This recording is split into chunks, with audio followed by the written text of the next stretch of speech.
Sir, ಇನ್ನು ಶಿಕ್ಷಕರಾಗಿ ನೀವು ನಿಮ್ಮ ಕರಿಯರ್ನ ಸ್ಟಾರ್ಟ್ ಮಾಡ್ತೀರಾ.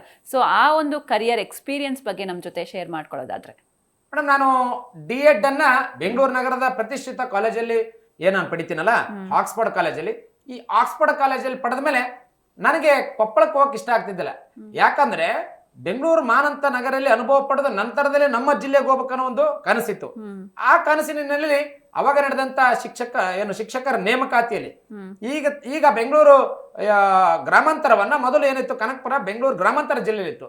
ನಾನು ಅನೇಕರು ಈಗ ಹೆಂಗಾಗಿರುತ್ತೆ ಅಂದ್ರೆ, ಶಿಕ್ಷಕರ ವೃತ್ತಿಗೆ ನೇಮಕಾತಿ ಸಮಯದಲ್ಲಿ ಅನೇಕ ಗೊಂದಲಗಳಾಗುತ್ತೆ ಅರ್ಜಿ ಹಾಕಕ್ಕೆ. ಯಾಕಂದ್ರೆ ಅಲ್ಲಿ ಎಷ್ಟು ಪೋಸ್ಟ್ ಅದವು, ಅಲ್ಲಿ ಎಷ್ಟು ಜನ ಸ್ಪರ್ಧೆ ಮಾಡ್ತಾರೋ, ಅಲ್ಲಿ ನಮಗೆ ಮೀಸಲಾತಿ ಇದೆಯೋ ಇಲ್ವೋ, ಅಥವಾ ಅಲ್ಲಿ ಸ್ಪರ್ಧೆ ಮಾಡಿದ್ರೆ ನಮ್ಗೆ ಆ ಒಂದು ಹುದ್ದೆ ಸಿಗುತ್ತೋ ಇಲ್ವೋ ಅಂತ ಭಯ ಇರುತ್ತೆ.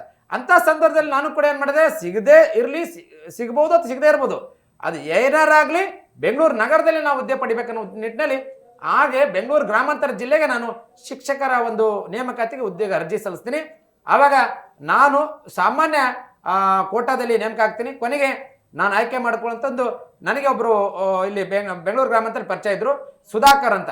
ಅವರು ನೀನಿಲ್ಲ ಕನಕಪುರ ತಗೋ ಅಂತ ಹೇಳ್ತಾರೆ. ನಾನೇನ್ ಮಾಡ್ತೀನಿ, ಕನಕಪುರದಲ್ಲಿ ಸ್ಥಳ ಆಯ್ಕೆ ಮಾಡಿಕೊಂಡು ನಾನು 17/7/2007 ಏನು ಎಲ್ಲಾ ವೃತ್ತಿಗಿಂತ ಅತ್ಯಂತ ಹೆಮ್ಮೆಯ ವೃತ್ತಿ ಅಂತ ನಾನು ಹೇಳಕ್ ಬರ್ತೀನಿ, ಅದು ಅತ್ಯಂತ ಶ್ರೇಷ್ಠವಾದ ವೃತ್ತಿ ಶಿಕ್ಷಕ ವೃತ್ತಿಗೆ ನಾನು ಜಾಯ್ನ್ ಆಗ್ತೀನಿ. ಅದು ಕನಕಪುರ ತಾಲೂಕಿನ ಆನಮಳ್ಳಿ ಗ್ರಾಮದಲ್ಲಿ. ನನಗನ್ಸುತ್ತೆ 2 ದಿನ ನಾನು ಅಲ್ಲಿ ಕೆಲಸ ಮಾಡಿದ್ಮೇಲೆ ನನಗೊಂದು ಅವಕಾಶ ಸಿಗುತ್ತೆ. ಅವಾಗ ನಾನು ಅಂಗವೈಕಲ್ ಇದ್ರೋದು ನಮ್ದೊಂದು ಕ್ಯಾಲಿಪರ್ ಮೇಲೆ ಒಂದು ನೀ ಕ್ಯಾಪ್ ಅಂತ ಬರುತ್ತೆ. ಆ ನೀ ಕ್ಯಾಪ್ ಅದು ಏನಾಗುತ್ತೆ, ನಾವು ಮೂವ್ ಆಗ್ತಾ ಇದ್ದ ಅದು ಕಟ್ ಆಗಿಬಿಟ್ಟಿತ್ತು. ನಾನು ನೇಮಕ 2 ದಿವಸದಲ್ಲಿ ಒಬ್ಬರಲ್ಲಿ CRP ಅಂತ ಇರ್ತಾರೆ, ಕ್ಲಸ್ಟರ್ ರಿಸೋರ್ಸ್ ಪರ್ಸನ್ ಅಂತ ಕರಿತೀವಿ, ಶ್ಯಾಮ್ ಸುಂದರ್ ಅಂತ ಬಂದ್ರು. ನನಗೇನ ಭಯ ಆಗಿತ್ತು, ಆ ನೀ ಕ್ಯಾಪ್ ತೆಗೆದಾಗ ಎದ್ದಿಂದ್ರೂ ಕೂಡ ಆಗಲ್ಲ. ಆ ನೀ ಕ್ಯಾಪ್ ನಮಗೆ ಅಂದ್ರೆ ಈ ಮೊಣಕಾಲು ಮುಂದೆ ಮೂವ್ ಆಗ್ಬೇಕಾದ್ರೆ ನೀ ಕ್ಯಾಪ್ ಬೇಕಾಗಿತ್ತು. ಕಟ್ ಆಗಿತ್ತು, ಅದನ್ನ ಹೊಲ್ಕೊಂಡು ಕೂತ್ಕೊಂಡಿದ್ದೆ. ಅವ್ರು ಬಂದಾಗ ಭಯ ಆಯ್ತು, ಅವ್ರು ಕೂತ್ಕೊಂಡು ಯಾರು ಅಂತೆಲ್ಲ ಕೇಳಿದ್ಮೇಲೆ ಅದೇ ಮತ್ತೆ ಇಲ್ಲ ನೀನು ಒಂದು ಶಾಲೆ ಮುಖ್ಯೋಪಾಧ್ಯಾಯ ಆಗ್ಬೇಕಂತ. ನಾನಿಲ್ಲ ಸರ್, ನಾನು ಶಿಕ್ಷಕ ವೃತ್ತಿಗೆ ಬಂದೆ 2 ದಿನ ಆಗೈತಿ, ನನಗೆ ಯಾಕೆ ಸರ್ ಆಗಲ್ಲ ಸರ್ ಅಂತ ಹೇಳಿ, ಇಲ್ಲ ನೀನು ಆಗ್ಲೇಬೇಕು ಅಂತ ಹೇಳಿದ್ರು. ನಾನು ನೋಡಿ ನನ್ನ ಜೀವನದಲ್ಲಿ ಹಂಗೆ ಇದೆ. ನಾನು ಪ್ರಾರಂಭದ ಶಿಕ್ಷಕ ವೃತ್ತಿಯಿಂದ ಕೊನೆ ತನಕ ಪ್ರಭಾರಿ ಮುಖ್ಯೋಪಾಧ್ಯಾಯ ಅನ್ನೋ ಒಂದೇನೋ ಅದೃಷ್ಟ ಏನಾಯ್ತೇನೋ, ಅಲ್ಲಿಗೆ ಬಂದೆ. ಆಡ್ಮಳ್ಳಿಯಿಂದ ನೆಕ್ಸ್ಟ್ ಆಡನ್ಕುಪ್ಪೆ, ಅಲ್ಲಿಂದ 2 ಕಿಲೋಮೀಟರ್ ಅಂತ ಆಡನ್ಕುಪ್ಪೆಯಲ್ಲಿ ಹೋದೆ. ಆಡನ್ಕುಪ್ಪೆಯಲ್ಲಿ ಕೂಡ ಉತ್ತಮ ರೀತಿಯಲ್ಲಿ ಏನಾಯ್ತಂದ್ರೆ ಅಲ್ಲಿ ಕೂಡ ಕೆಲಸ ಮಾಡಿದೆ. ಇಲ್ಲಿ ಜನ ಹೇಗಂದ್ರೆ, ನಾನು ಹೆಮ್ಮೆಯಿಂದ ಹೇಳಕ್ ಇಷ್ಟಪಡ್ತೀನಿ, ಒಬ್ಬರ ನಂಬಿಕೆ ಇಟ್ಕೊಂಡ್ಮೇಲೆ ಅವರ ಸ್ವಂತ ಮಗನಿಗಿಂತ ಹೆಚ್ಚು ನೋಡಿಕೊಂಡಂತ ಉದಾಹರಣೆಗಳು ಆಡನ್ಕುಪ್ಪೆಲಿವೆ. ಅವಾಗ 1 ವರ್ಷ ಆದ ತಕ್ಷಣ ಇಲ್ಲ ನೀನು ಒಂದು ಶಿಕ್ಷಕರ ಸಂಘದ ಚುನಾವಣೆ ಬರುತ್ತೆ. ನಾನು 17/7/2007 ಅವಾಗ ತಾನೇ 1 ವರ್ಷ ಆಯ್ತು ನಾನು ಶಿಕ್ಷಕನಾಗಿ ನೇಮಕ ಆಗಿದ್ದು. ಈ 1 ವರ್ಷ ಚುನಾವಣೆ ಬರುತ್ತೆ 2018ರಲ್ಲಿ. ಅವಾಗ ಬಂದ ತಕ್ಷಣ ಏನಾಗುತ್ತೆ, ಆ ಸಮಯದಲ್ಲೇ ಒಬ್ಬರು ನನಗೆ ಇಲ್ಲ ನೀನು ಸೂಚಕರಾಗಿ ಶುಭ ಸೂಚನೆ ಆಗುತ್ತಾ, ನೀನು ಸೂಚಕರಾಗಿ ಸೈನ್ ಮಾಡು ಅಂತ ಕರೀತಾರೆ. ಆಗಿದ್ದಂತ ಒಬ್ಬ ಮ್ಯಾನೇಜರ್ ನನಗೆ ಅವಮಾನ ಮಾಡ್ತಾರೆ. ನೀನು ಹೀಗೆ ತಾನೇ ಶಿಕ್ಷಕ ವೃತ್ತಿಯಲ್ಲಿ ಸೇರಿದೀಯಾ, ನಿನಗೆ ಆ ಶಿಕ್ಷಕ ವೃತ್ತಿಗೆ ಈಗ ಬಂದಿಯಾ, ನಿನ್ಗೆ PP ಏನು ಪ್ರೊಬೆಷನರಿ ಪೀರಿಯಡ್ ಅಂತ ಕರಿತೀವಲ್ಲ, ಅದನ್ನು ಕೂಡ ಡಿಕ್ಲೇರ್ ಆಗಿಲ್ಲ, ನಿನ್ಗೆ ಹಾಕಕ್ ಬರಲ್ಲ ಅಂದ್ರೆ. ನನ್ಗೆ ಏನಂದ್ರೆ ನನಗೆ ಸ್ವಭಾವ, ನನಗೆ ಯಾರು ಅವಮಾನ ಮಾಡ್ತಾರ ಆ ವಿಷಯವನ್ನ ಚಾಲೆಂಜ್ ಮಾಡ್ಬೇಕನ್ನೋದು ನನಗೆ ಯಾವಾಗಿಂದ ನಾ ಹಿಡಿದ ದಟ್ಟವನ್ನು ಬಿಡಬಾರ್ದು, ಇವ್ರು ಅವಮಾನ ಮಾಡ್ಯಾರಂತ. ನೋಡಿ, ನಾನು ಆ ಒಂದು ಕನಕಪುರಕ್ಕೆ ಹೋಗೇ 1 ವರ್ಷ ಆಗಿದೆ, ಇನ್ನೂ ಕೂಡ ಸರಿಯಾದ ಟೀಚರ್ಸ್ಗಳು ಗೊತ್ತಿಲ್ಲ. ಅದ್ರ ಪರಿಚಯ ಇದೆ. ನಾನು ಯಾಕೆ ಪರಿಚಯ ಅಂದ್ರೆ, ಅಲ್ಲಿ ಕೂಡ ಈಗ ನೋಡಿ, ನಾವು ಫಸ್ಟ್ ಶಿಕ್ಷಕ ವೃತ್ತಿಗೆ ನೇಮಕ ಆದ್ಮೇಲೆ ನಮಗೆ ಅದೇ ತಿಂಗಳ ಸಂಬಳ ಆಗಲ್ಲ. ಅದೇನಾಗುತ್ತೆ, ನಮ್ಮ ಶಿಕ್ಷಕ ವೃತ್ತಿಯಲ್ಲಿ ನೇಮಕ ಆದ್ಮೇಲೆ ನಮ್ಮ ಮಾರ್ಕ್ಸ್ ಕಾರ್ಡ್ಗಳೆಲ್ಲ ಬೇರೆ ಕಡೆ ಹೋಗಿ ಇದು ಸತ್ಯಾಸತ್ಯ ಜೆನೆಟಿ ಆಗಿ ನಂತರದಲ್ಲಿ ಬಂದ ಮೇಲೆ ನಮ್ಗೆ ಸಂಬಳ ಕೊಡುತ್ತೆ ಇಲಾಖೆ.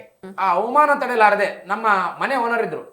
ನಮ್ಮ ಮನೆ ಓನರ್, ಆ ಮನೆ ಓನರ್ ಬಳಿ ಹೋಗಿ 5,000 ರೂಪಾಯಿ ದುಡ್ಡು ಇಸ್ಕೊಂತೀನಿ ಅನ್ನೋ ಸಾಲದ ರೂಪಾಯಿ ಇಸ್ಕೊಂಡು, ನಾನೇ ಯಾರಿಗೆ ನಿಮಗೆ ಸೂಚಕರು, ಉದಾಹರಣೆ ನೀವೇ ಇರ್ತೀರಿ, ನೀವು ನನ್ ಕರೆದು ಬಂದು ಒಂದು ಶುಭ ಸೂಚನೆ ಸೂಚಕರಂತ ಸೈನ್ ಮಾಡುವ ಅಂತ ಹೇಳಿದ್ರೆ ನಾನೇನೆ ಕೂಡ ಚುನಾವಣೆ ನಾನು ನಾಮಿನೇಷನ್ ಫಾರ್ಮ್ ತಗೊಂಡ್ಬಿಡ್ತೀನಿ.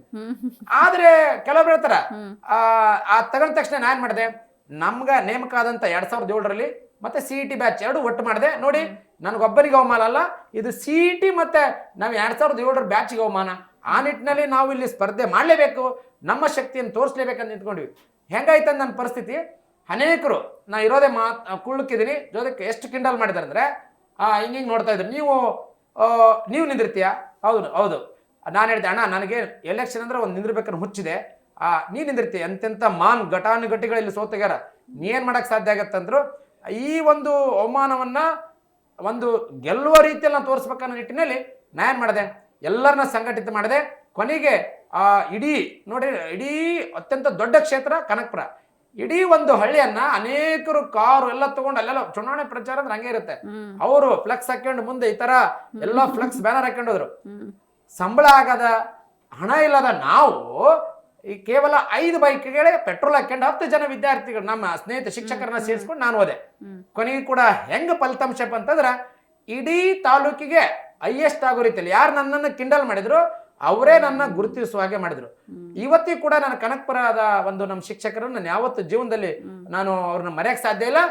ಅಲ್ಲಿ ಕೂಡ ನಾನು ಇದ್ದಿದ್ರೆ ಇವತ್ತು ಅನೇಕ ಮಾಧ್ಯಮದಲ್ಲಿ ಬಂದ ಹಾಗೆ ನನಗೆ ಅತ್ಯಂತ ಗುರುಗಳಾಗಿದ್ದವರು PGR ಸಿಂಧೆ ಅವರು. ಒಂದು ವೇಳೆ ನಾನು ಇವತ್ತು ಕೂಡ ಕನಕಪುರದಲ್ಲಿ ಇದ್ದಿದ್ರೆ ನಾನು 2 ಬಾರಿ ವಿಧಾನ ಪರಿಷತ್ನ ಸದಸ್ಯನಾಗ್ತಿದ್ದೆ. ಯಾಕೆ ನಾನು ಮತ್ತೆ ಕೊಪ್ಪಳಕ್ಕೆ ಹೋಗ್ಬೇಕಾಯ್ತಂದ್ರೆ ನನ್ನ ತಂದೆ ತೀರೋದ್ರು, ನನ್ನ ತಾಯಿಗೆ ಒಂದು ಬೋನ್ ಕ್ಯಾನ್ಸರ್ ಆಗುತ್ತೆ. ಕೊನೆಗಾಲದಲ್ಲಿ ನನ್ನ ತಾಯಿಗೆ ಆಸರ ಆಗ್ಬೇಕನ್ನೋ ಉದ್ದೇಶಕ್ಕೋಸ್ಕರ ಬಿಟ್ಟು ಹೋದೆ. ಇಲ್ಲಾಂದ್ರೆ ಇಲ್ಲೇ ರಾಜಕೀಯ ಭವಿಷ್ಯವನ್ನ ಕಟ್ಕೊಂಡು 100% ಕಟ್ಕೊಂತಿದ್ದೆ. ಅದಕ್ಕೆ ಗಾಡ್ ಫಾದರ್ ಆಗಿ ನಮ್ಮ PGR ಸಿಂಧೆ, ಏನು ಗೃಹ ಸಚಿವರ PGR Shinde, DK Shivakumar, DK Suresh ಅವರು ಅನೇಕ ರೀತಿ ನಂಗೆ ಸಪೋರ್ಟ್ ಕೊಟ್ಟಿದ್ರು ಇಲ್ಲೆಲ್ಲ. Yes sir, very nice.